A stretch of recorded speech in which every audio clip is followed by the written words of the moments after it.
Excellent. Welcome everyone to Free Your Mind with Dr. Sheena Mason. Today, I'm super excited to continue conversations with these gentlemen and new friends that I've met in this racelessness space, and I'm excited to introduce them to y'all. Today, I'm with Carlen and Adrian. Carlen, let's start with you. Please introduce yourself. Hello, I'm Carlen Charleston. I'm the Executive Director of Erase Races. And it's been my privilege to have met Sheena and Adrian and be in this space that we call Racelessness. And it's a great opportunity for us really to come together to talk about how we can move our society forward when it comes to this ideology of race. So I'm just glad to be here with the two of them. Thank you so much. And Adrian, introduce yourself. Yeah, it's good to be here. It's certainly been a welcome to meet Dr. Sheena and Carlen. We've become somewhat like siblings over the past couple of months. And I am the founder of the PULL movement, People United in Life and Liberty, focused on dispelling the myths surrounding race and the construct of race in American society. And I'm just here excited as well to be a part of this conversation and to share some enlightening thoughts on how we can progress forward in this mission. Awesome. Thank you so much. Afterwards, I'll definitely update the description box with links to their respective organizations. I encourage every single one of you to go and investigate and hear what they say, both on their websites and also on their respective social media platforms. So let's get into this. As I was passing the mic, I was thinking, what question or what prompt do I start with? Because in some ways, I'm excited for an opportunity to dive deeper into the discourse, if you will, whereas in many of my conversations, it's all sort of, I don't know how to describe it. Superficial is the word that comes to mind, because for a lot of people, I have to describe what the theory is, right? We have to debate about how people define race, but knowing y'all and knowing also that you've read my book, I feel like we don't have to do all of that. So maybe one of the best places to start is, I really want to know more about how y'all arrived at your conclusion about the necessity of racelessness. And I also want to know if you see race as a social construction or if you're a skeptic like myself. Adrian, we'll go in reverse order. Adrian, I want to invite you. Tell me more about what your journey has been. Yeah, I've come to this understanding that race is, not real over a variety of different years. And it's not a straight line for me. It's not like one morning I woke up and had this epiphany and this aha moment. It was a series of questions that I began questioning throughout my own family, my own ancestry, my own heritage, my own household, and began to analyze for myself what does it mean to be Black or white, specifically Black or white. When we talk about race, and I air quote, when we talk about race, we often narrow that down to the spectrums of Black and white. And I began asking myself these questions: how does a person become Black? How does a person become white? What does it mean? And it led me down a variety of paths over the past maybe 7 years now of examining different literature. And it was more than just understanding that race was not biologically real, because I think a lot of people understand that.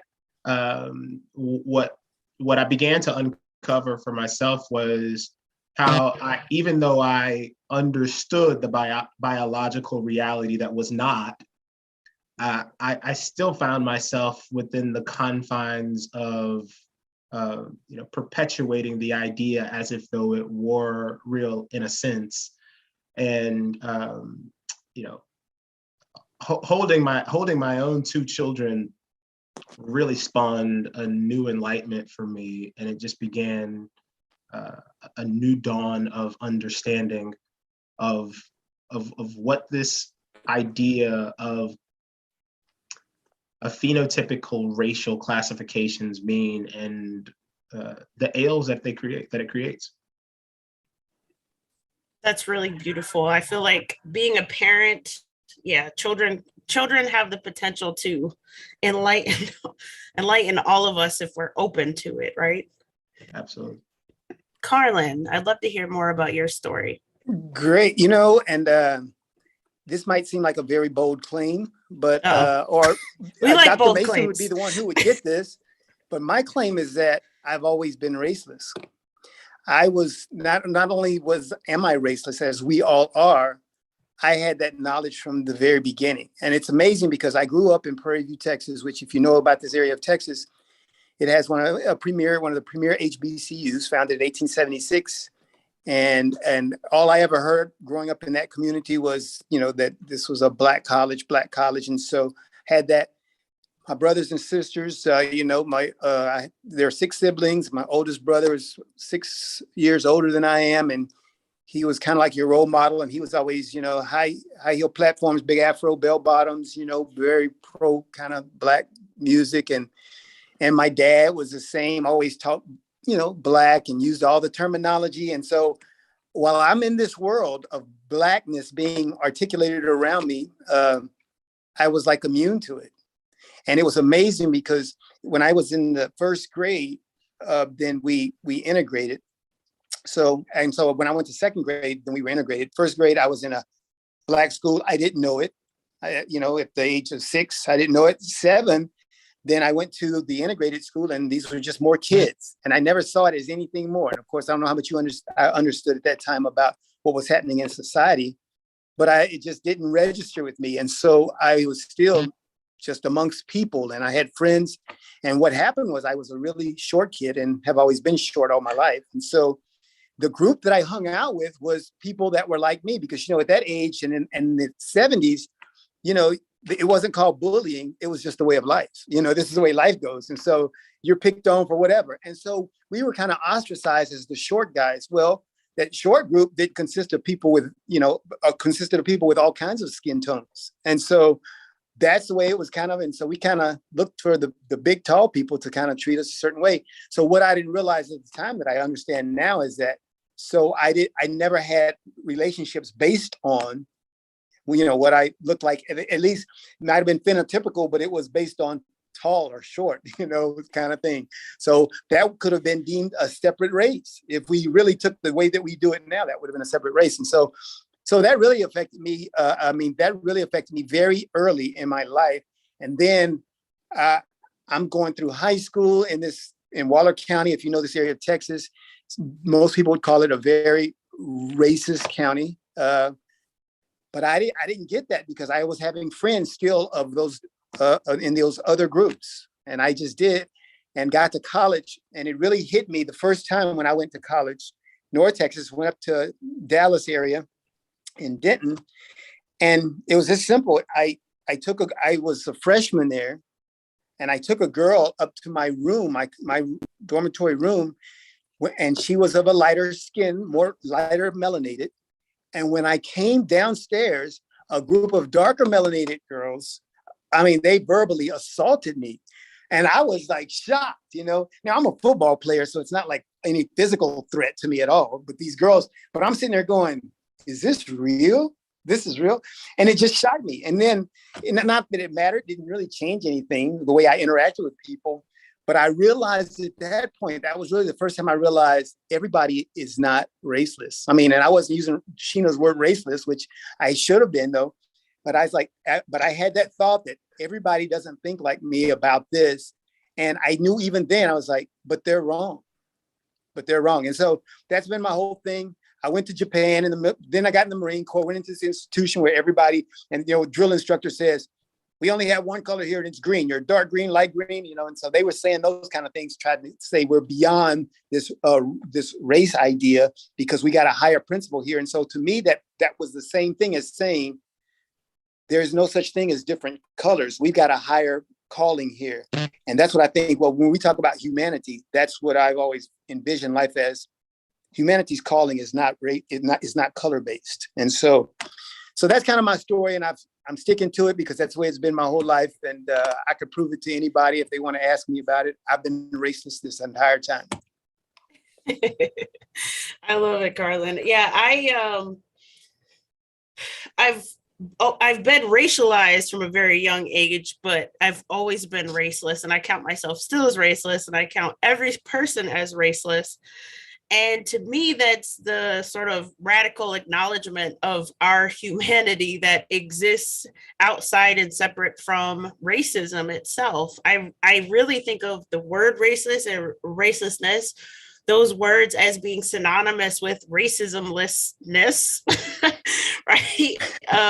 And I rebuke the idea that any of us should, must, or is otherwise defined by racism and what it means to be racialized, even as a person who has experienced explicit racism. And I definitely was racialized at a younger age, Carlen. I wish I could say, oh yeah, when it wasn't until I was an undergrad or something. From the time I was 7, 8, like around that age, I remember my adoptive mother telling me that my adoptive father's family didn't like us because we were Black.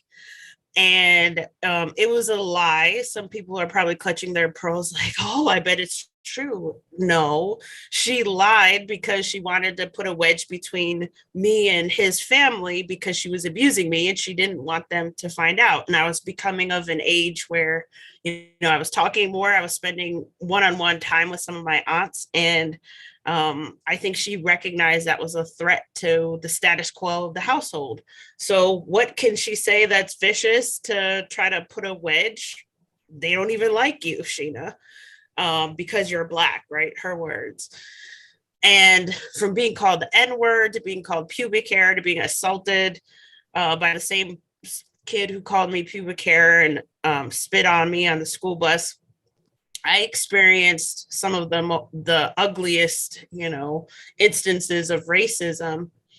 And I definitely internalized it as something was wrong with me, right? Because that's how it was articulated to me. That's how school teachers spoke about it. That's how my own adopted mother spoke about it. It's because you're Black that this thing happens to you, right?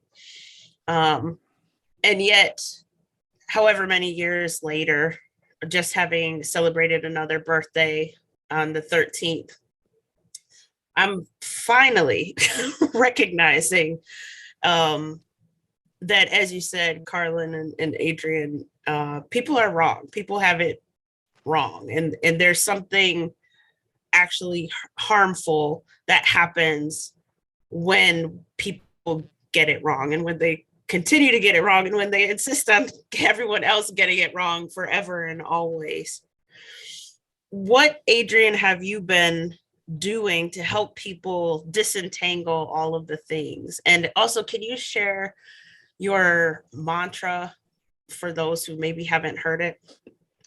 Yeah, so in my space and my work of racial deconstruction, I have a saying or a mantra that is echoed almost daily. It's inscribed in all of my writings, and I should get a tattoo on my forearm that says, there are many colors, cultures, heritages, nationalities, yet still one human race.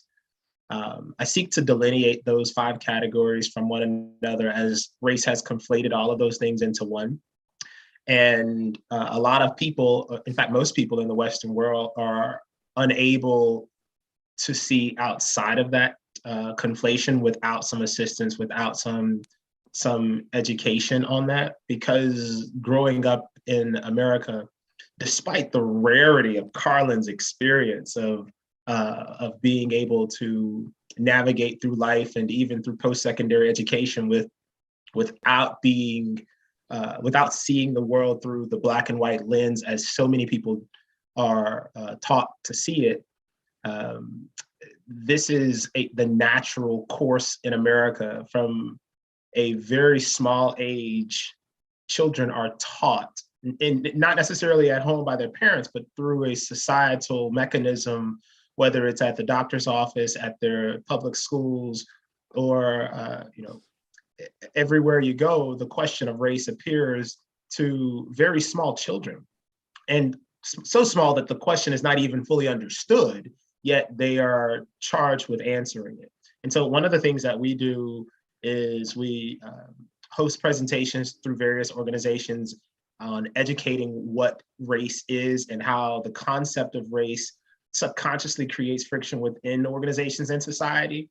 And by removing this concept and looking at diversity outside of skin shade, by looking at people who may have a similar physical appearance as still unique individuals, can help build organizational cohesion and develop a deeper sense of meaning within communities. So that's some of the work that I do. I could spend an entire hour just talking about my work, but I do want to be conscious of the fact that this isn't the Adrian Lyles show. Could be. So all three of us have spent some time together, in fact, talking about how we define race, and if how we define race at all differentiates from how we think other people define race, and all of the things. And something about what you said, something actually about what you both have said about how color, skin color, gets translated into race. And so something that I think is actually pernicious is the mistranslation of something that is biological, that is obvious, into race, and the infrequency in which people see those things as being different, right? Some people will tweet me and say, of course race exists, people have different skin colors. Okay, so my skin is black then, because that's what you're saying, or yours is white, right? Like, it doesn't even make, or that person's is Asian. Like, it doesn't even make cognitive sense when you start to parse out the illogic behind it.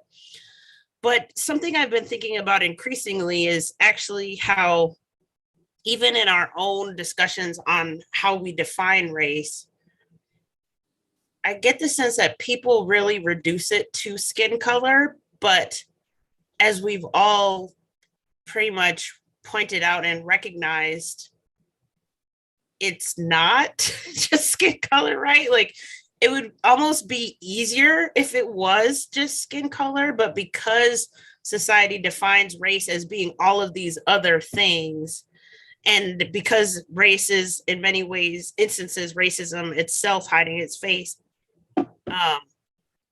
there's a lot of education and disentangling that we have to do, both in people's minds and of their hearts. Carlen, when you conceive of yourself in your younger years and today as raceless, and you've obviously had some confrontations with that, right? Like what George Middleton has called the first encounter through his field work. What do you come up against in terms of barriers and helping people not see race, either not see race as skin color or not see it as just skin color? Like, how do you help people see the complexity of it when you're trying to help them erase races? Yeah, and that's no small endeavor. You understand?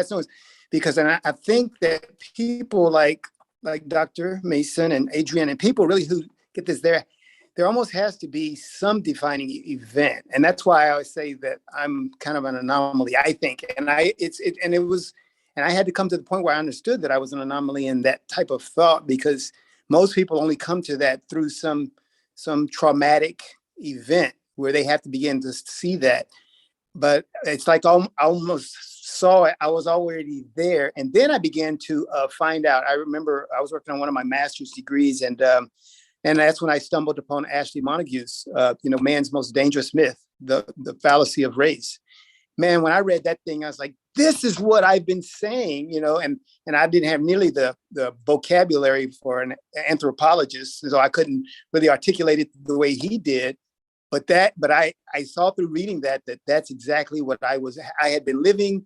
And this is the point that I was trying to get across to everybody. And so the barriers are many, because either people are looking for you to battle them intellectually, and you have to do that. And that's why I was so pleased to meet Adrian and Dr. Mason, because I was like, I'm not the intellectual heavyweight to be carrying this thing around, but I met those guys and I went, oh, now I got some ammunition for this gun. So that's the ammunition now that I've got when I go out. I don't have to just go out and say, look, you guys are crazy because you believe in race. Now I've got some background, some backup.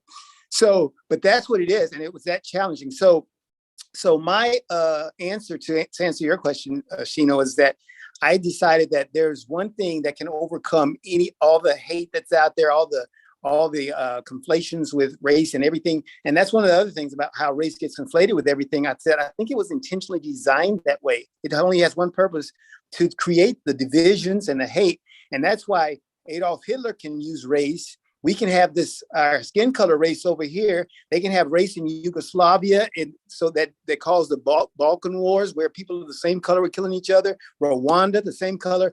All these things can be race, because race can shapeshift like that, because it's just going to be convenient for whatever I need to divide people. That's what race does. And so realizing all those things, and my whole attack was to say, I know one thing that overcomes it all, and that is genuine relationships. And so that's what we do in Erase Races, and that's what we do. And sometimes I get into these discussions on Facebook, and they seem somewhat heated, but it's always to the point of trying to get a relationship and an understanding so that we can begin communicating on another level. And if we do that, and I then understand who you are, you understand who I am, then I think those artificial things, such as race is, they begin to disappear. And so that's it. But now that I've got that angle, but I'm counting on people like Dr. Mason and Adrian. Like I said, you're my ammo for the gun in case the other things don't work. I'm laughing at the metaphors that we will undoubtedly use throughout our conversation today. We got to. It's so good. Adrian, I want to ask you about an aspect of what Carlen just said. So, well, earlier in one of his responses, he spoke essentially of this thing called Black culture. So I want to talk about it. What is Black culture to you? And because I don't want to ask a leading question, I'll just leave it there. What is Black culture to you? Well, Sheena, it's a leading question by itself.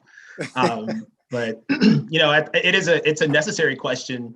This is a question that I posed to a good friend of mine who is a successful business owner. I was sitting in their business about 1.5 years ago, and I asked that question to them. And then I asked the subsequent question of what is white culture. Now, I won't belabor you as to their very detailed response to the question about Black culture. But when I asked the question about, well, okay, what is white culture? They said, blah.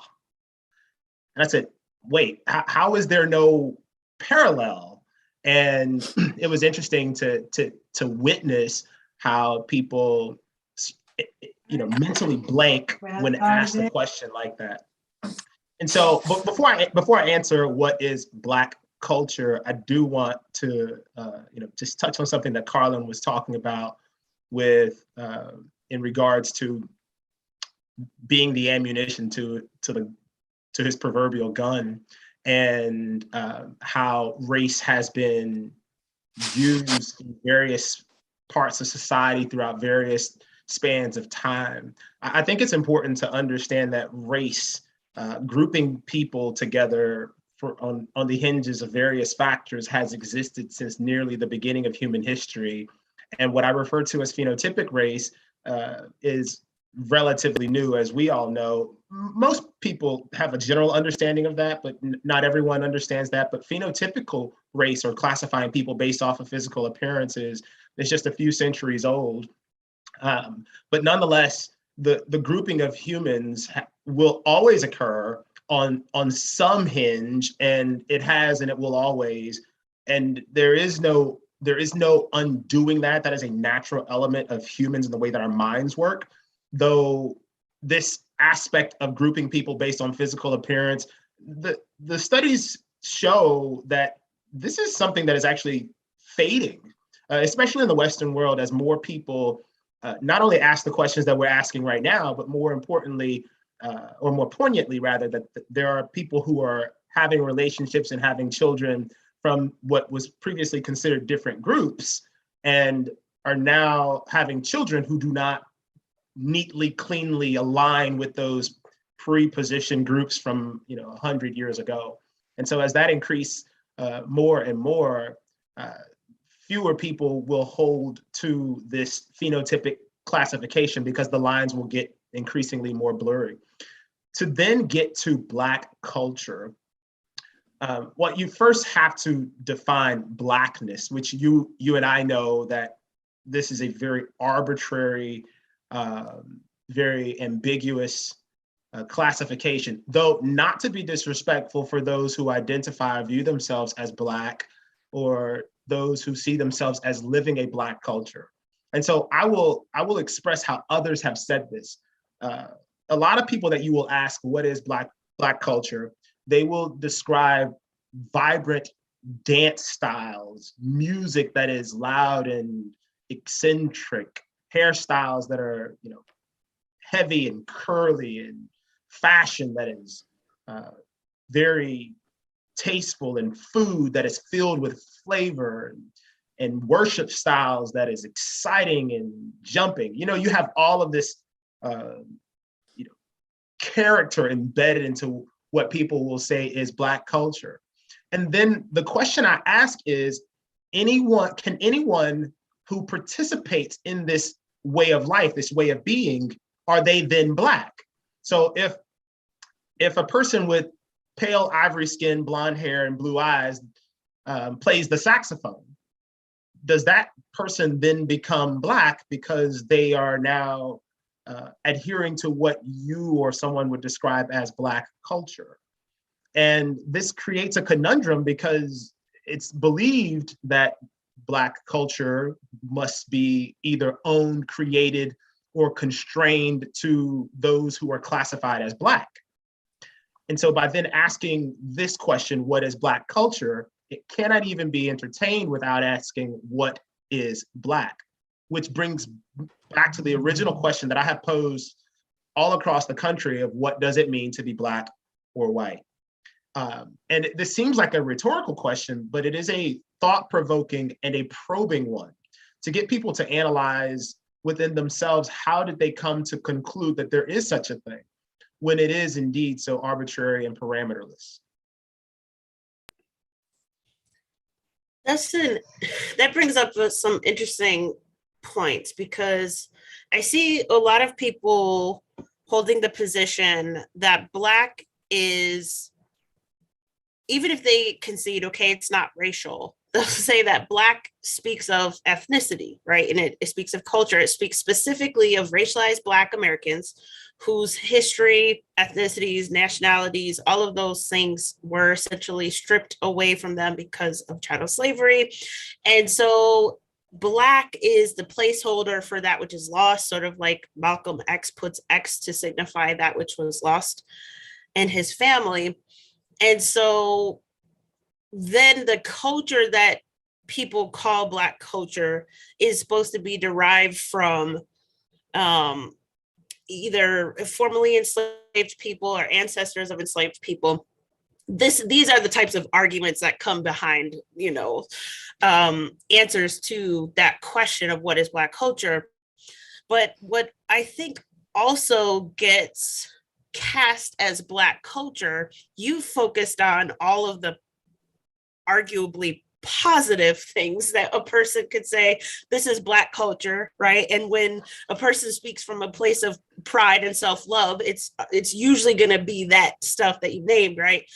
But then there's the aspect that gets assigned a Black culture of ghetto, of poor, of violent, of criminal, of hypersexual, of promiscuous, of not valuing conservative values and wanting to have children out of wedlock and not get married and all that other stuff, of strip clubs and big rims and like literally every essentialized stereotypical of not valuing education, of speaking what's called African American Vernacular English, formerly Ebonics, formerly Black English, right? So of not even speaking what's called the standard American English, all of those things get attributed also to Black culture, which is one way in which I talk about racism hiding its face with the signifier of race, Black, in that, right?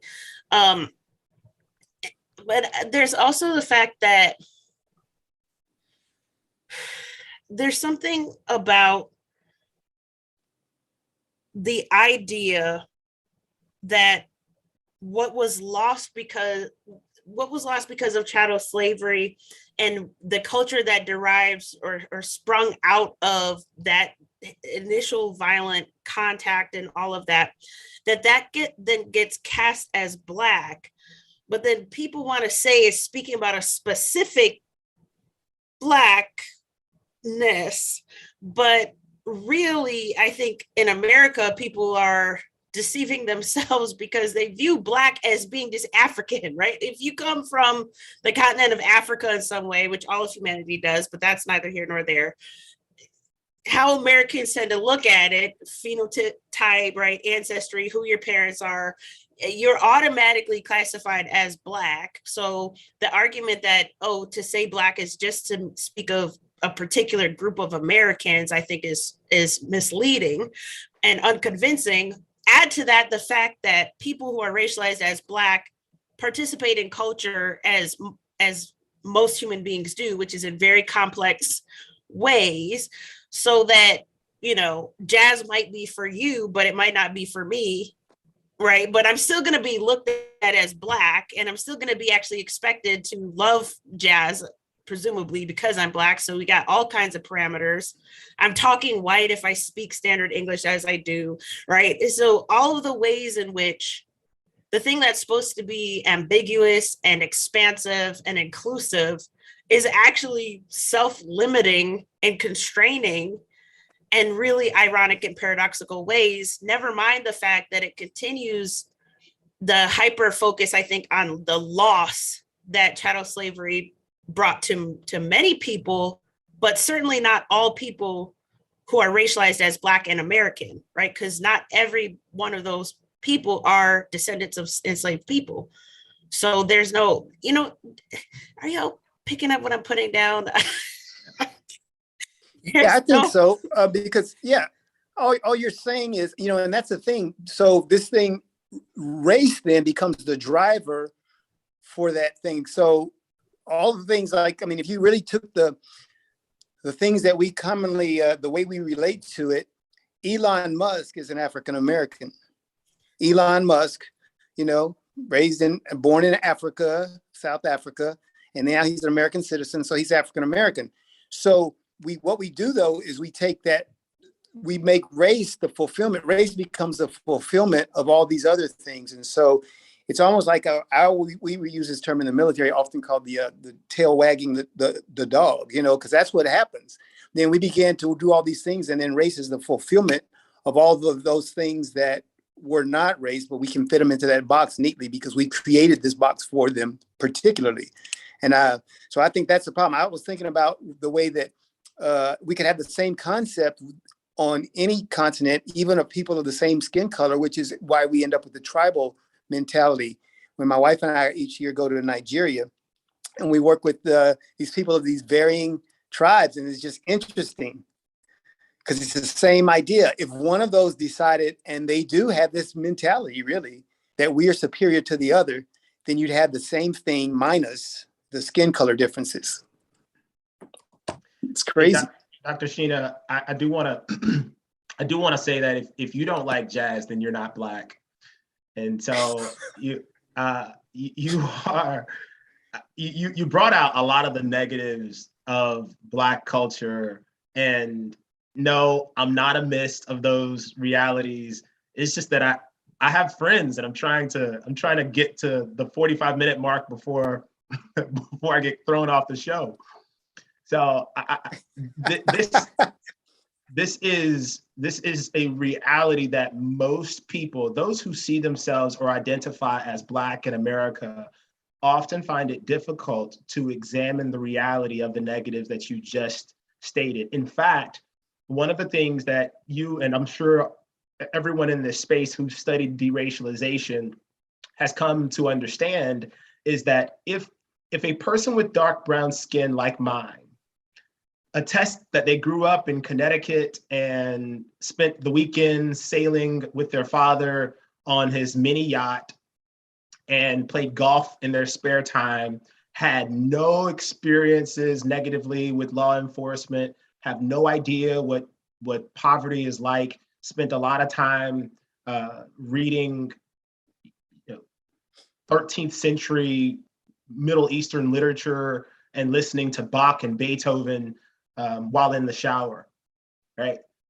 That person, despite the depth of my melanin concentration, I could not walk into any neighborhood in the South or anywhere in America and attest that that is a Black experience, that is Black culture, right? So what happens is, as we talked about before, this conflation between culture and color, a person, even though having a dark brown skin shade, could lose their quote unquote Blackness if they have not experienced those negatives, right? Almost all people in America who have this view of race conflate Blackness with poverty, conflate Blackness with, law enforcement interactions, Blackness with poor literacy, Blackness with all of the things that you mentioned, right? And when we ask someone who is proud about their Blackness or their affinity to Black, there's often a rejection that this even exists. It's often a dismissal that the negatives even exist. And it goes back to what you were saying as far as people inherently wanting to express those things of which they're proud about themselves. So if I see myself in a certain light, I'm going to express the positives about that thing because that is how I want myself. That's how I see myself, and that's how I want to be seen. Yeah, I think that there's an emotional aspect to this, as is true probably with any other topic that we could talk about or any other social problem that we could talk about. That makes it that much more challenging for people to get themselves outside of. And I would just add that racialized Black people, because of the typical emotional pull of it, right, and because of the pride and the self-love and the admiration and all of that could come with and gets packaged as Blackness, and as one tends to understand oneself and others, there could be some resistance to deracialization or recognizing oneself as already raceless, because then they feel that something is being taken from them, that that is in of itself a form of erasure, such as I was speaking about because of the cause of chattel slavery. And I would also add that racialized white people or people who aren't racialized as Black also do the same thing and fall into the same pitfalls as it pertains to Blackness, because I have students look me into my eyes and with all sincerity and conviction tell me that any person who rejects their racial identity is trying to be closer to whiteness. And I say that with giggles in the back of my throat, because to me, I can find the humor in a lot of things. And the irony is not lost on me that in one of my classes where I teach the theory of racism, I have students who are clearly looking at me through that lens and through that framework and making all kinds of presumptions and conclusions about me and what it is that I'm actually saying. And in a lot of ways, missing the point, because they have in their mind this idea that race dictates culture, right? And I think this is what Carlen was articulating a moment ago. In a way, it's like race for a lot of people dictates any other categorization or label that we could attach to it.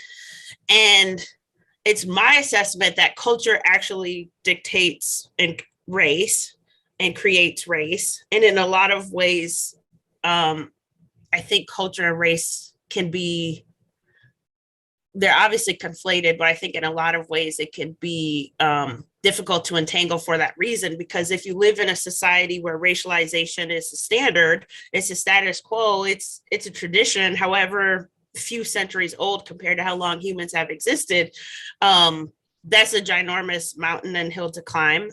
Just as in other nations, as Carlen said, when you ethnicize other people, which we could call it racialization, but I learned recently that there's actually a word for that, which is ethnicization, which is basically racialization, but with different ethnicities. That if ethnicization and racialization in their own respective spheres cause harm, there's no benefit to it, then ultimately we need to help more people see the tenuousness of asserting something like Black culture, not because there's something wrong with Black culture, that's not what we're saying, but that because Black is signifying race, right, and that which is racial, that racism gets carried through that language, if you will. And I also think that because race ideology operates in that fashion, it also deepens the divisions that I don't think necessarily exist. They exist in our minds. But I think some divisions or distinctions are regional, economic, class-based, but not racial, right? And I think that those similarities matter. And to make that more solid, to make that idea more solid, Zora Neale Hurston, at the end of her life, she wrote a book called Seraph on the Sewanee. And there's a racialized white protagonist. Actually, all the characters are racialized white people. She has a hard time getting it published because they're like, newsflash, you're Negro, you're Black. So you're actually breaking the rules. You're supposed to write about Black people, and you're supposed to uphold Black culture, right? All of that of which we love about your earliest books, that's the Zora Neale Hurston we want. We don't want these white characters. And she actually says in different interviews and phone conversations that were recorded that what people were calling Black culture, she saw as Southern culture, and that the so-called white man and the so-called Black man in the South, they sound the same. They talk the same. So people were putting that labeling on it and missing what was for her more regional. Do you tend to see culture in actuality? We've spoken about how people tend to think about culture and racialize it, but do you see culture in actuality, especially in a place like America, as being more along the lines of what Hurston is describing? And also, I should ask, Carlen, you mentioned you're in Texas, but Adrian, I don't think you've said where you are yet. Yeah, Adrian's in Georgia. I know where Adrian is. No, I'm in Georgia. Yeah. So how do you see cultural formation happening real time, like outside of racializations? Yeah, so that's getting in your area there, Adrian. She's looking for some serious stuff. I just tell people that they're wrong. She needs real articulation here. So that's Adrian. Go ahead, Adrian. I'll go after you. Yeah, so I think, when something you said there, Dr. Sheena, about Black culture being conflated with race and this I'm going to try to repeat this new word that we're both learning. It's not ethnocentrism, but ethnicism, I suppose. But the idea that Black as a culture conflates then again with race, I dismiss the Black culture moniker not just because of its racial ties, rather because of the constraints that it takes upon those who believe that they must live this way. And so by convincing oneself that culture, way of life, traditions, patterns of beliefs, behaviors, interests, and hobbies must somehow be connected to their physical appearance, it then limits what they are willing to try and what they are willing to do. And that is actually one of the most sad things to me, especially with young people, to watch them try to do something and then to be confronted with the idea of, oh, wait a minute, this isn't Black or this isn't white, so perhaps I shouldn't be doing it. It is self-imprisonment. And I heard someone on a show a few weeks ago talk about how these things that we call Black and white culture, they can just be culture, and that's okay. And they're, again, not to dismiss the people who relish in Black culture or white culture. And I say white culture, this is not to say that you're white and proud would be considered a staunch racist statement today. In fact, it may even be considered hate speech in some settings. But those who acclaim that they are, proudly Black, which is fine, it's often constraining in a set of behaviors. And so the things that I say, well, okay, that's fine. Let's go bungee jumping this weekend. I got some tickets, you and me, just let's go bungee jumping. The person may say, well, that's not the Black thing to do. We'll say, well, let's try it. Nah, Adrian, I would say, no, I value my life and I'll stay on the ground. Right. With this, but your point is well taken. Yes. Yeah. I mean, that whole limit that's placed on oneself is the problem that I take with culture. When we say hip hop is Black culture, no, it's hip hop. And with hip hop, there goes a culture with that.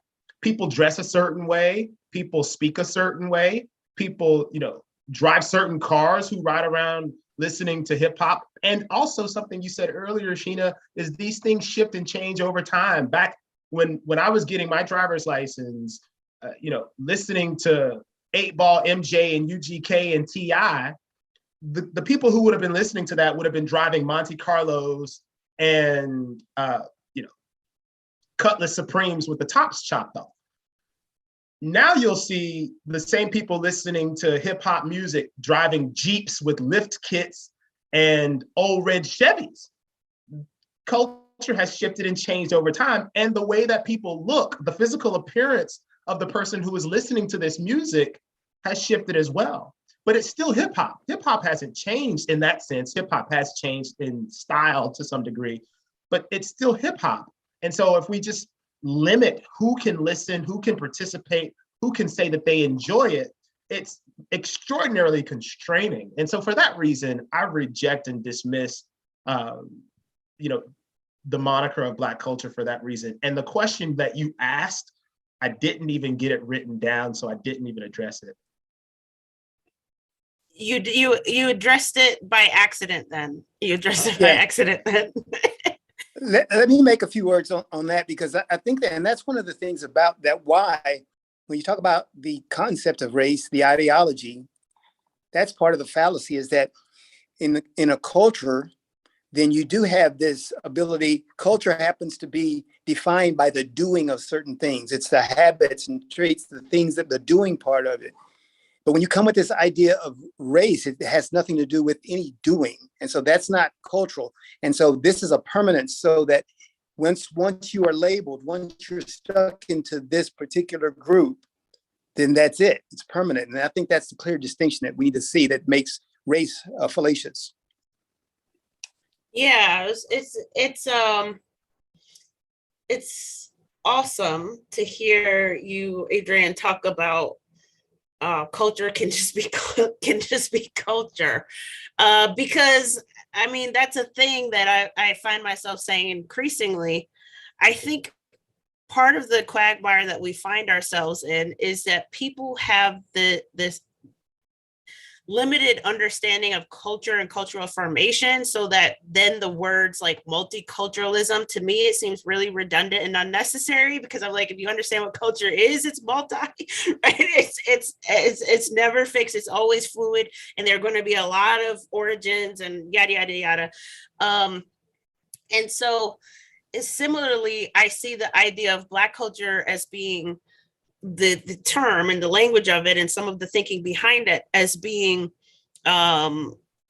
pernicious and self-limiting, because also attached with that are usually racist ideas of what it is to be a racialized Black person culturally and as dictated by one's race, according to popular imagination and thought. And then there's also this permanent loss of culture or cultural origins that I was gesturing at earlier, though it might have gotten lost because I can be very circular in how I articulate my thoughts, that I think precludes people from seeing culture and cultural formation more clearly. You know, that although culture can originate from certain ethnic groups, that there's no way to own culture, right? Like the best cultural products are those which transcend the specific and are universal and can be appreciated by anyone and everyone. I also think of American as an ethnicity, whereas the current popular way of thinking of American is by racializing even that. And then within America, instead of recognizing American as rightly being pluralistic, if we get it right, if we have a proper understanding of all the things, culture, ethnicity, and nation, instead of seeing it as pluralistic, we see it as singular. We see it as white. That's been the default presumption of what the word American is often referring to. And that gets infiltrated and perpetuated through the language and through the discourse and how people talk about Americanness. And if you're not white, then you get hyphenated, you get added. And I just think it continues to deepen and widen the divides that to me seem so unnecessary. Because if you see the reality of it, you know, you can be 100% about the lifestyle of hip hop, you know, and the culture that goes with it. But most people aren't caricatures, you know, most people aren't only listening to hip hop, in other words, right? Like most people, they might listen to a little bit of country too, right? Or pop music or rock music or alternative or whatever. But it's like we have this very limited and fixed understanding of what any of that is, which is only exasperated because of the racialization of all the things. So I hope to at least open the door to having sincere conversations about all of this, so that, as you were saying, Adrian, it's like we can honor and respect the history, and we can honor and respect the history of the language and how people have conceptualized all of these things. But that doesn't mean that we have to forge a path in the future in the same exact way. We can get creative, we can free our imaginations. And in that way, we can actually honor, I think, our ancestors even more. Yeah, I wanted to say something about, you know, you said this several times about culture from those who would have been enslaved in America, and how some of that culture would have been stripped from them, and how Malcolm X, the X signifier. I think that all too often people focus on what they never knew and place themselves in this lost space, never finding who they are themselves. And I think that's what race does in America and the Western world. We all have a culture. We all have a way of life that is unique to us and our small group, our family. And instead of embracing that, race tells us that we should feel sorry for what we don't know, right? Because my great, great, great, great, great grandfather may have spoken some foreign language in a foreign land, and I never got the chance to learn that language, I should feel like something was taken from me. Instead, I choose to embrace what was given to me. I was born in Tuscaloosa, Alabama. My father was born in Alabama. His father was born in Alabama. And so many ancestors going back hundreds of years call the dirt of Alabama hills their birthplace. And I asked the question, at what point am I to do, as Dr. Sheena said, call America home?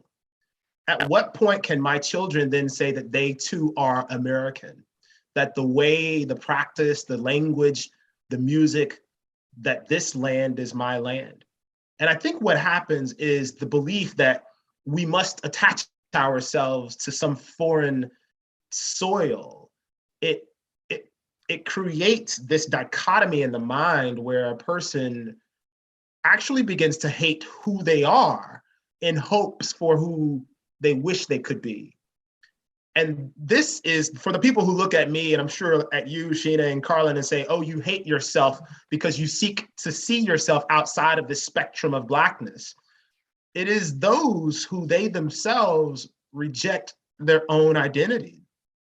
And this is the center of my work, is to try to restore back what was stolen. And that is a sense of uniqueness, a sense of identity, and a sense of purpose. And when we all can do that, going back to something that Carlen said earlier, we can then see people as unique individuals. We can then communicate with them as such and build meaningful relationships, not based on these arbitrary factors, but based on real people, tangible people. And so when someone tells me that they have a Black friend or a white friend, I ask them what's their name. Let's start there. Let's start with who that person is as a person. And when we can get to that point, then this phenotypical classification that was deeply rooted in Western slavery will seem so far beyond us that we can just talk to people like people.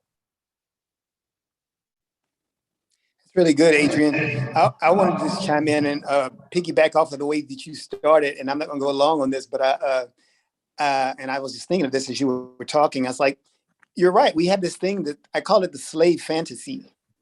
You know, all these things that we don't know about, but yet we have enough of these bits and pieces of history, and we don't know the whole story, but we grab and selectively choose those pieces of history, and we create this fantasy about the reality, you know. And so you don't hear some of the stories about those the Africans, of course, who not only owned slaves there, but actually some of them here on U.S. soil did the same thing.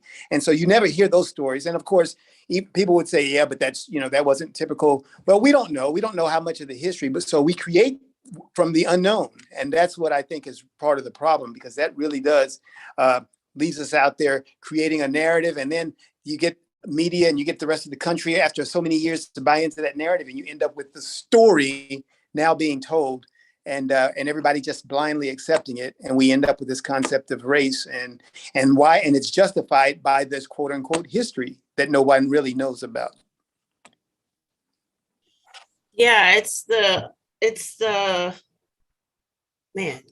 Listen, it's part of the human struggle, for being honest, right? It's like I keep thinking about how education reform, that's a thing. I think, you know, in the entire history of humanity, people have steadily been improving and increasing the ways in which we educate our young people and educate ourselves and educate young adults, et cetera, et cetera. And on the one hand, one has to recognize that we cannot teach in K through 12 everything that ever happened, right? Like you can't do that. We have to be selective. And then the same is true in undergrad. You know, oh man, God, universe willing, I live to see 100 years old, right?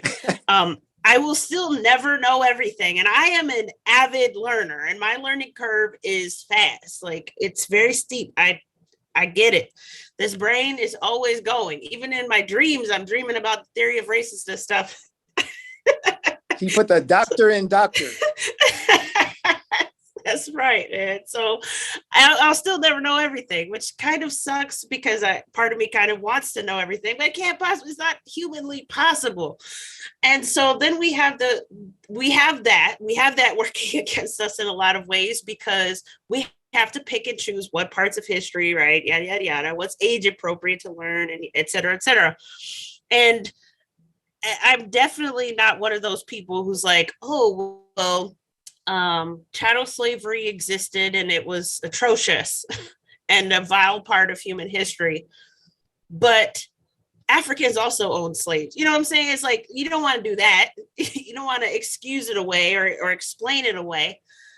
But there has to be some kind of middle ground, as I see it. There has to be some kind of middle ground where we can acknowledge more of the complexities of humanity, right? More of the nuances that I think are currently lacking largely because of the black and white, pun intended, ways in which we are taught to see ourselves and to see our history and to see the nation in a way that can help people do the thing that Adrian was talking about, which as being really critical, which is getting outside of this space of absence and loss, if you will, and mourning. I think people mourn the loss too. And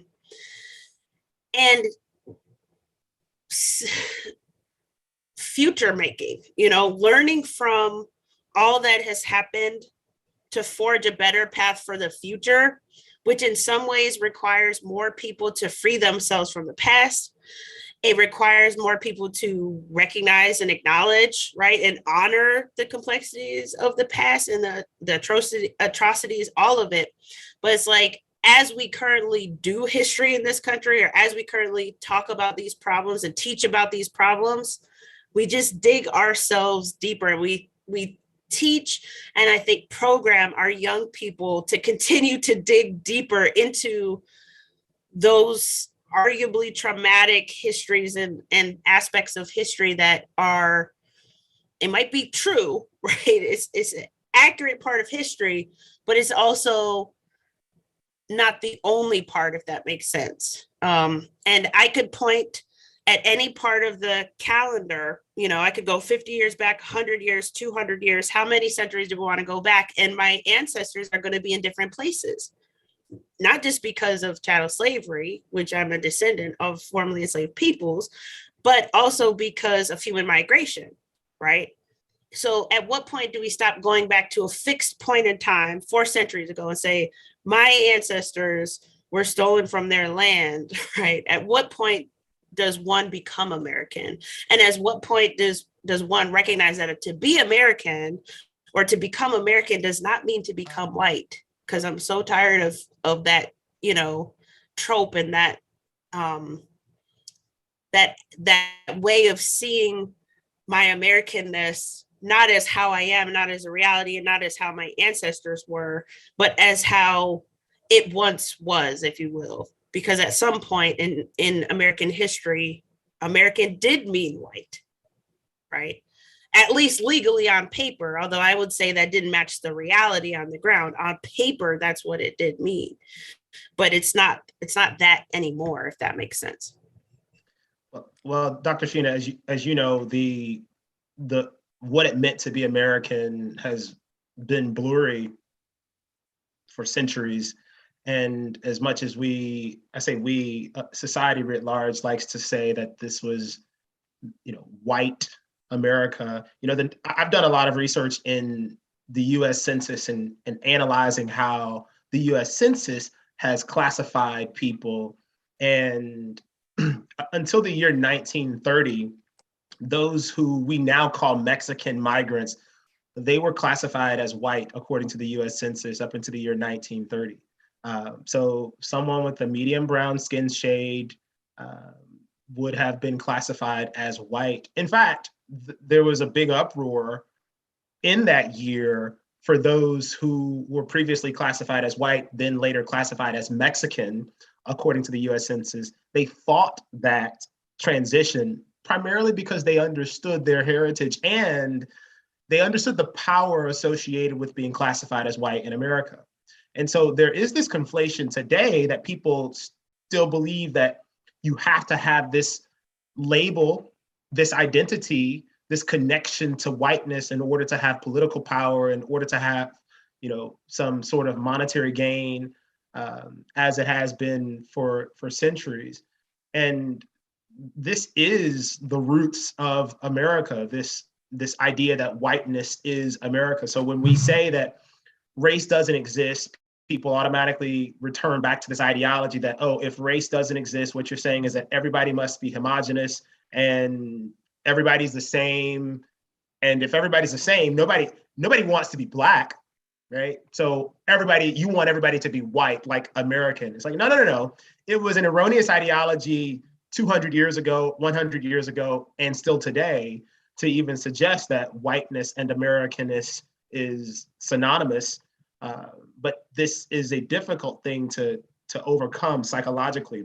One of the things that you said, Dr. Sheena, about the fixed point in time, why go back 400 years and put your stake in the ground and say, my ancestors from this date forward? You're absolutely right in that if you go back 50 years, 100 years, 500 years, any period in time you choose, your ancestors are going to live in a different part of the world, speak a different language, wear a different style of clothes, listen to a different type of music. So it seems extraordinarily arbitrary and constricting to say, I'm going to pick 1619 as my favorite year to recognize my favorite ancestor. It is very limiting, though many people do this.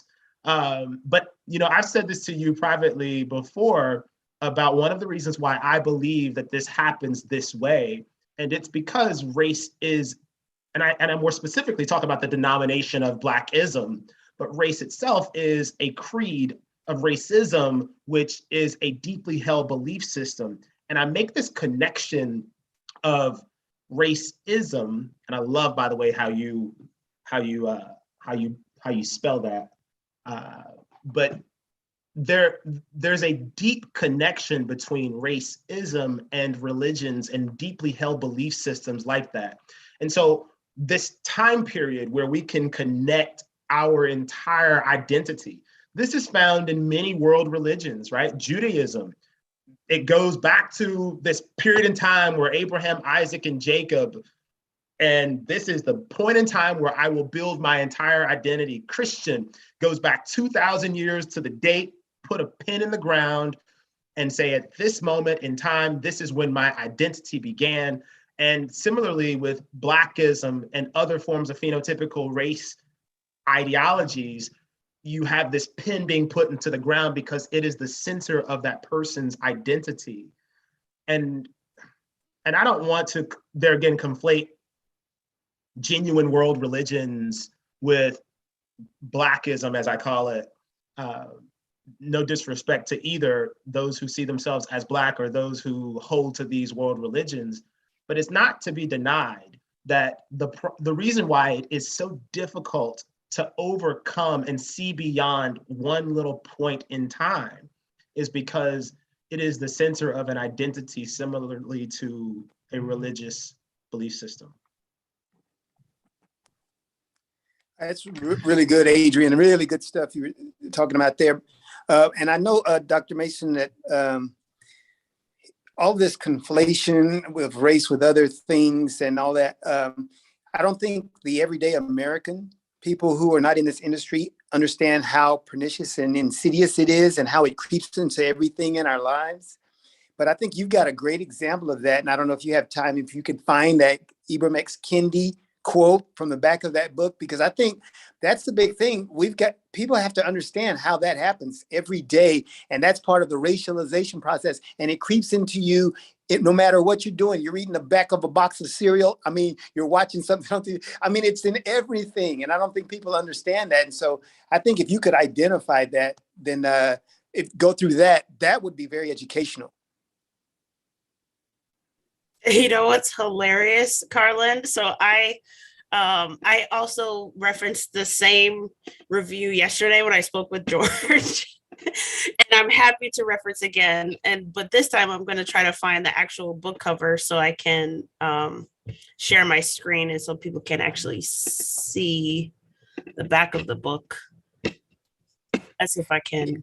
I'm interested in hearing how people, and I would say people not in our industry, people who would be go more objective, how they would respond to that. I'm really eager, and I'm going to start taking that out on the street and asking some people because I'm really interested in how they will respond to that. Yeah, so this is the book that Carlen is referencing that I referenced yesterday as well. It's called How the Word is Passed, Reckoning with the History of Slavery Across America by Clint Smith. And of course, wouldn't you know it, this link on Amazon doesn't hold the same back cover that I am privy to, or even the same front cover, because on the version I have on my phone, screenshot, on the front cover it says, "We need this book, Ibram X. Kendi," quote. And on the back of the cover, it says, by Ibram X. Kendi, his review of the book, quote, Clint Smith chronicles in vivid and meditative prose his travels to historical sites that are truth-telling or deceiving visitors about slavery, humans enslaved Black people, and then too often enslaved history. But how the word is passed frees history, frees humanity to reckon honestly with the legacy of slavery. We need this book, Ibram X. Kendi. So I'm smiling as I'm rereading it because I noticed something else. And I feel like every time I will read this review, something else will pop up. I mean, that tends to happen when you reread something.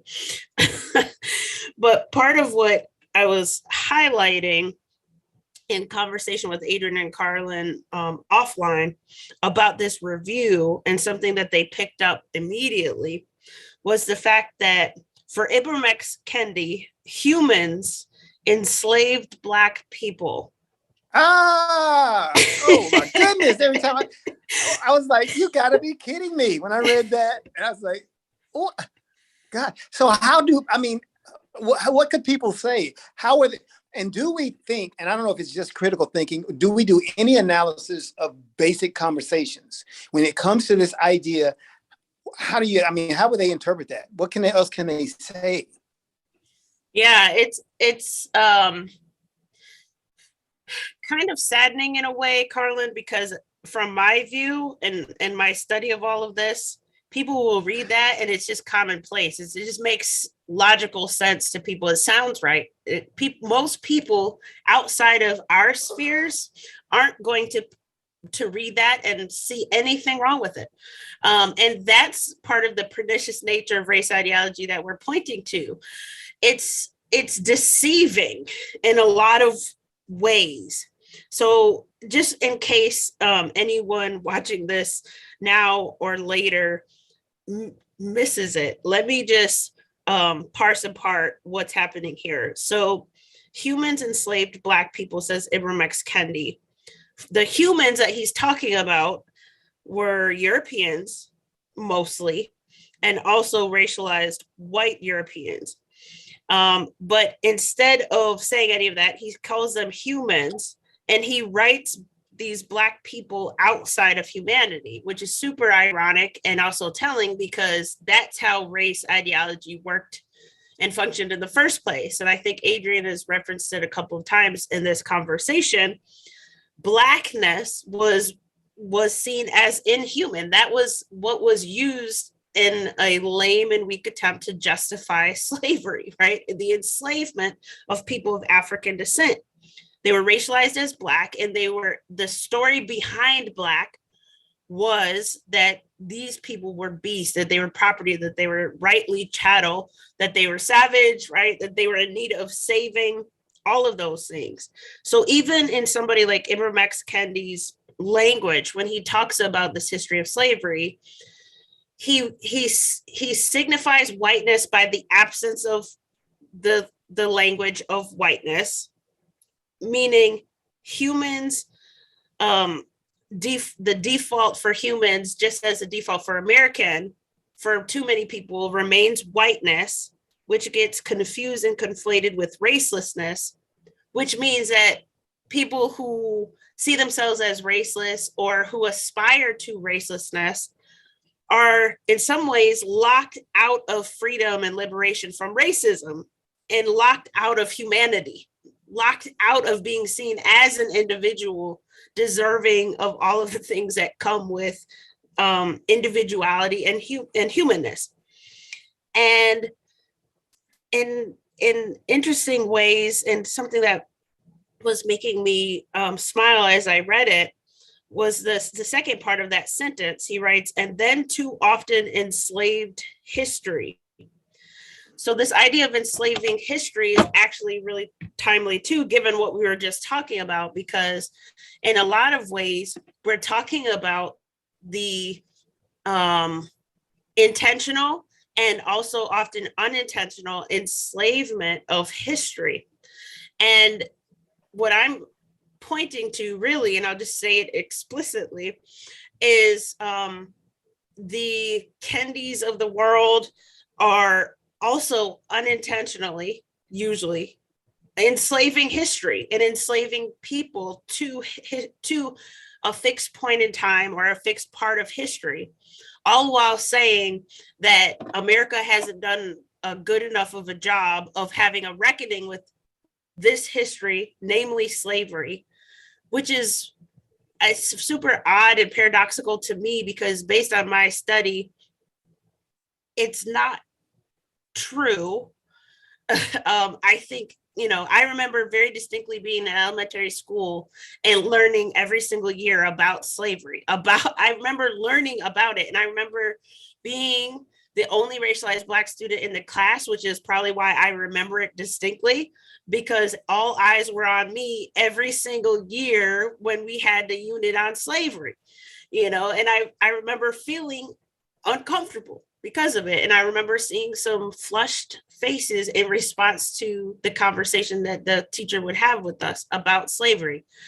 And yet, at the same time, I recognize how the education system has failed all of us because of how, not because it hasn't taught the dark history of American society, by my mind and my own experience anyway. And I mean, not for nothing, I was a 9th through 12th grade teacher too, and people taught about slavery.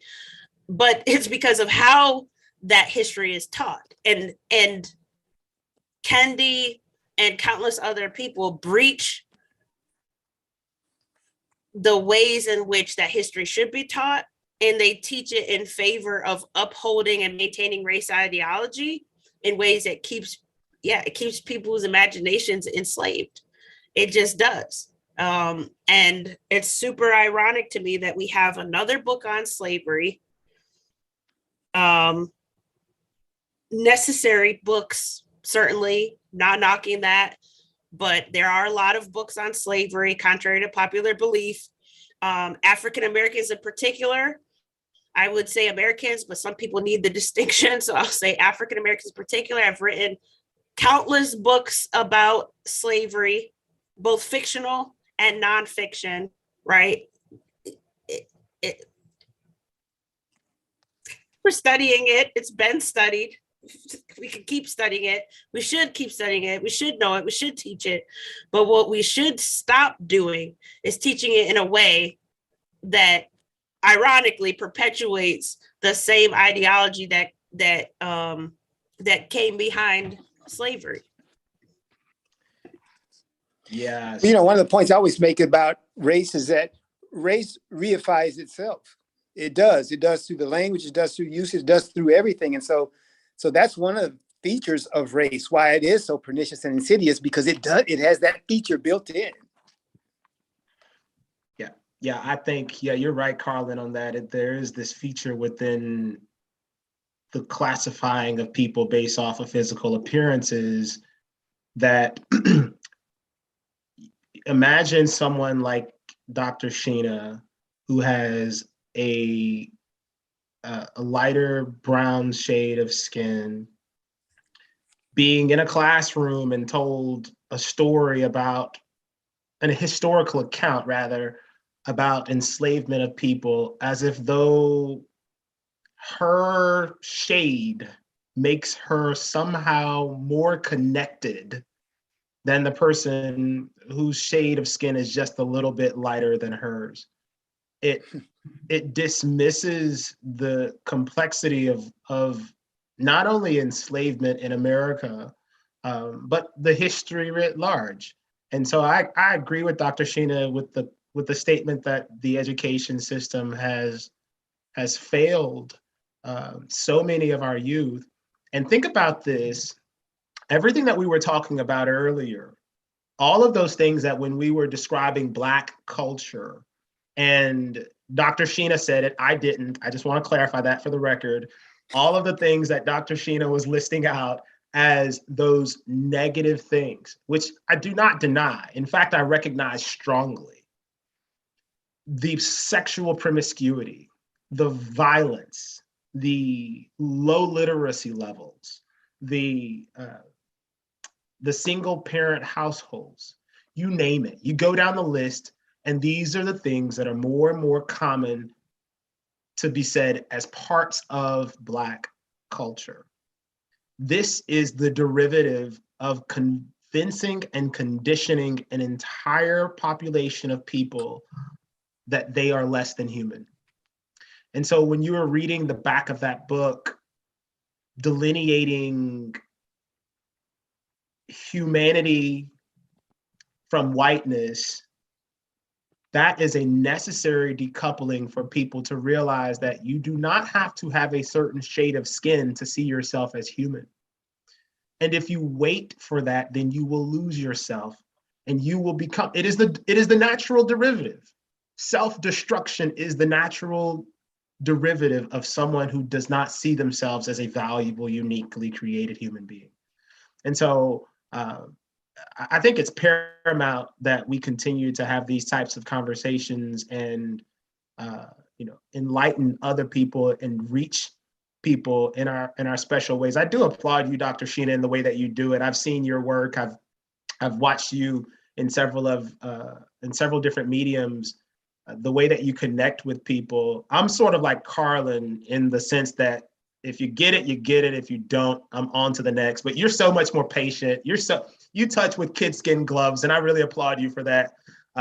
And perhaps we all need to be more like Dr. Sheena in that regard. But I do think that it's necessary to reach people, to see themselves first outside of the spectrum. Because here's what the response is that we get. We all get the same response. When I tell someone that there is no such thing as Black and white, these are ideologies that were created for the purpose of enslaving a certain group of people on Western soil. Then people say, well, Adrian, what are you gonna say when the police pulls you over? Hello, officer, how may I help you? I mean, I don't dismiss that America does have a problem with placing a character assumption on top of a physical appearance. It's been that way for centuries. So it's not easy for someone to come up to me and have a blank slate as to who I am as a person. But that's what I yearn for. That's what I hope to achieve, is that the police officer can walk up to me and have no preconceived notions as to who I am as a person. He can get to know me in the little bit of time that he gets to know me, and hopefully not write a ticket, just let me go because I'm a nice guy. But this is something that requires education, training, and people like Carlen and Dr. Sheena sharing this message throughout their communities respectively. Yeah, Adrian, I just want to add, based on what you've said, it seems clear to me that you're clear on what I'm saying, but to be extra clear for the audience, when I bring up the list of all of the quote unquote negative attributes to Black culture, I'm not saying that's an actual reality, because I actually don't believe that there is a thing called Black culture. There's something. I identify that the things that people attribute to Black culture are stereotypical, racist, essentialized ideas of what it is to be Black that really date back to how Blackness was codified during slavery, right? This idea that these people were inhuman, were savage, were more violent, were promiscuous, et cetera, et cetera, et cetera. And so the ways in which that same narrative continues today and gets assigned to Black culture as opposed to anything else, to me, is evidence for how racism continues to hide its face with that racial designation, with the racial signifier. Because if you actually do the research, which you're usually going to be precluded from doing if you're thinking from within the framework, because you're going to be clouded, your judgment's going to be admittedly clouded. If you do the research, just as Adrian said earlier, people conflate Blackness with poverty. But if you do the research, you would dispel that notion if you're able to look at the data in an unbiased way, which people can still read data and be biased. But most people, if you look at the numbers, like, oh, okay, actually not all Black people are poor. Not even the majority of people racialized as Black are poor.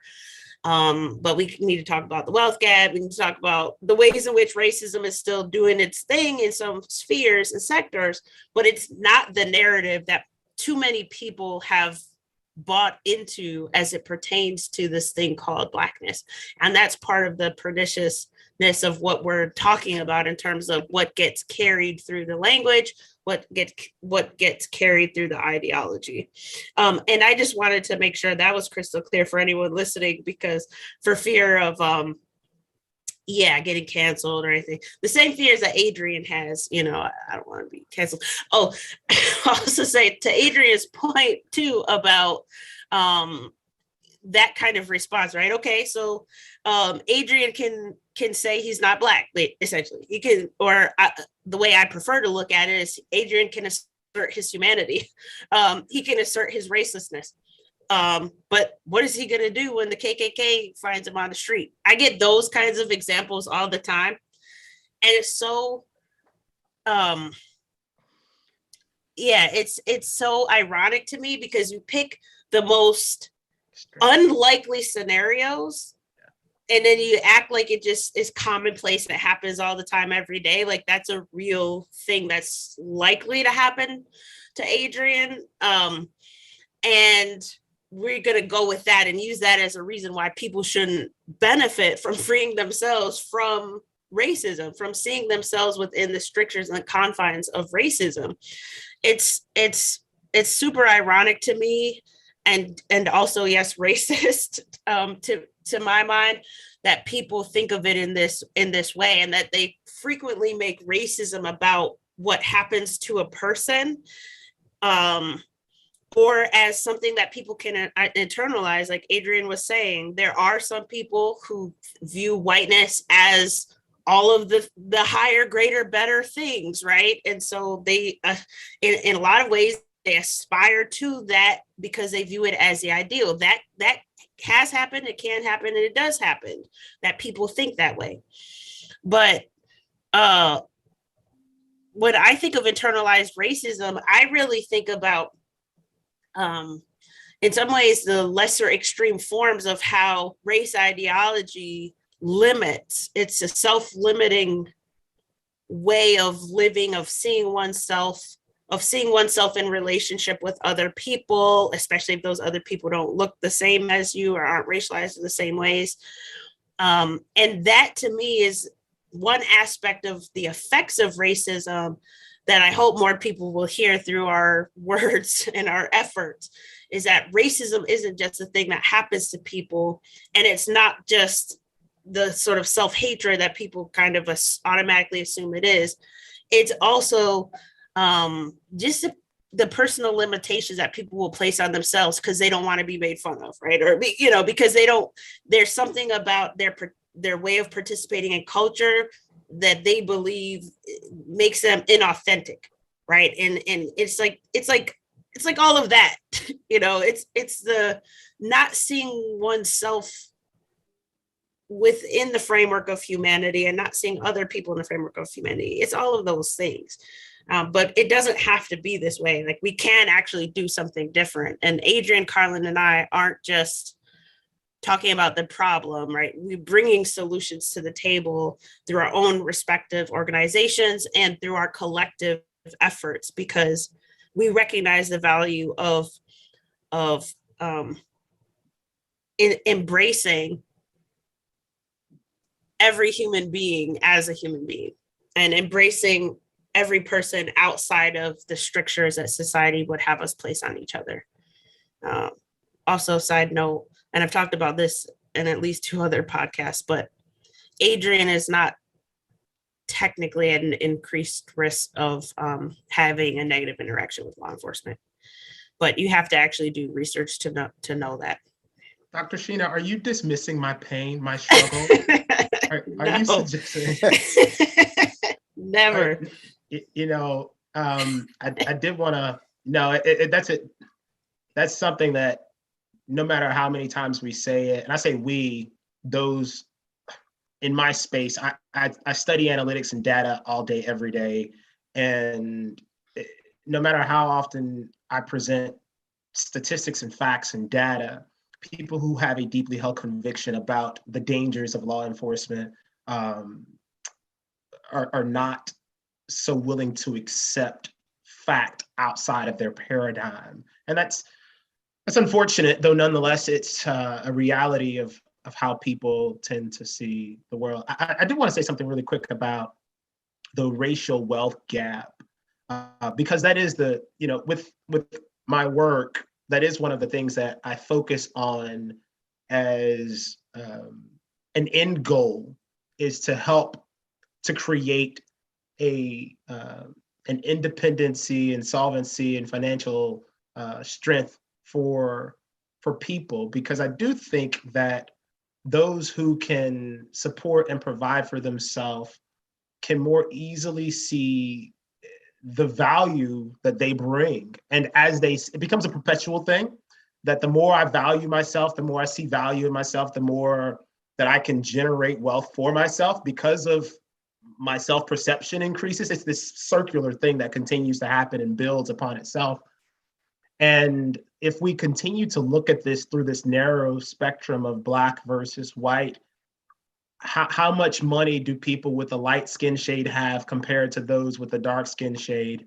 You will continue to say, America writ large, will continue to overlook the people who are suffering real problems, because as you said, Dr. Sheena, those who identify as Black in America are nowhere near, on average, the poorest people in America, nor even around the world. And so to make this arbitrary distinction, it actually overlooks the problem.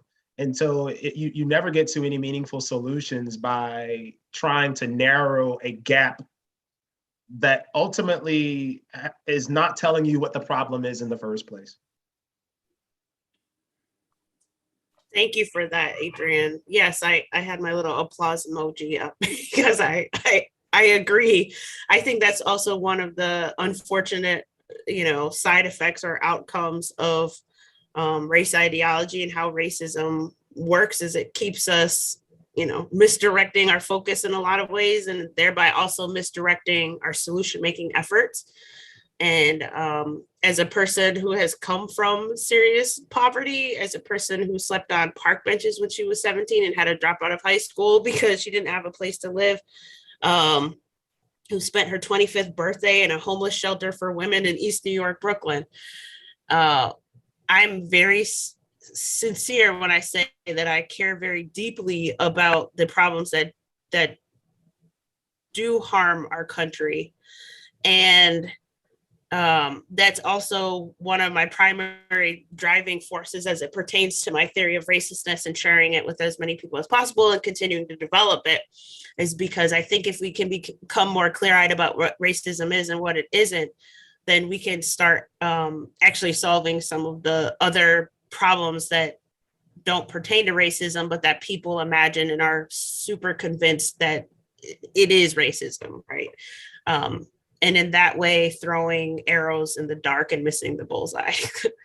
I want to invite you, gentlemen, to say any final words of wisdom. Hopefully you'll come back very soon. I would love to have you both back as many times as you want. This could be the Sheena, Adrian, and Carlen show moving forward. But what do you want to leave listeners with today? Okay, I'll start here, Ben, and it's just such a privilege to have time to talk with you all, because we get on our text threads, and man, I just get consumed with the thought that's going back and forth. And I think that's what we need in America. We need thought, because I think if people really thought about this, and I had one of our friends that we talk with sometimes, and he always points to the research, and that's why I'm so excited to be in cahoots with Dr. Mason, because I think we need new research. We need research done outside of the racial paradigm. All the research done inside the racial paradigm yields you racial results, and so it's really no good. So I'm really excited to be just with this group of people, and we'll continue on. And by the way, next time, Dr. Mason will have a discussion about where we stand. I used to be a social constructionist and eliminativist, but now I am a skeptic eliminativist, and that's because of Dr. Mason. So that's where we are, and I'm glad you had me, and look forward to the future. Yeah, this was really good for me. I love Dr. Sheena and Carlen both. We'll have to get together and do lunch one day.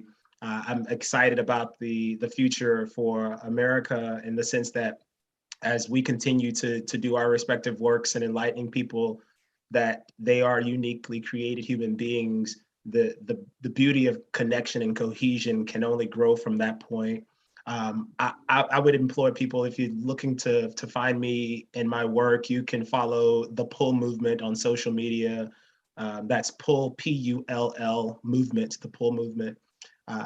If you'd like to support the organization any way you can. And I do want to thank you, Dr. Sheena, for having me on your show. It's been a pleasure. Thank you both so much. I will put all of the links and ways you can connect with Adrian and Carlen in the description box at the conclusion of this podcast. When I say this, I say it with sincerity. I love y'all truly as fellow humans. It definitely helps that we agree on most things. My love for you is easier that way because we agree on most things. But in all seriousness, I love you as fellow human beings, and I'm so glad to be in your circle and in cahoots with each of you, as Carlen said. And I remain ever the optimist that things can and will and are changing. And I see us as participating in future making. And I think this time, finally, it's going to start sticking. So thanks to each of you. Love and light to everyone who was able to join us for the live chat. I will see you all very soon. Bye.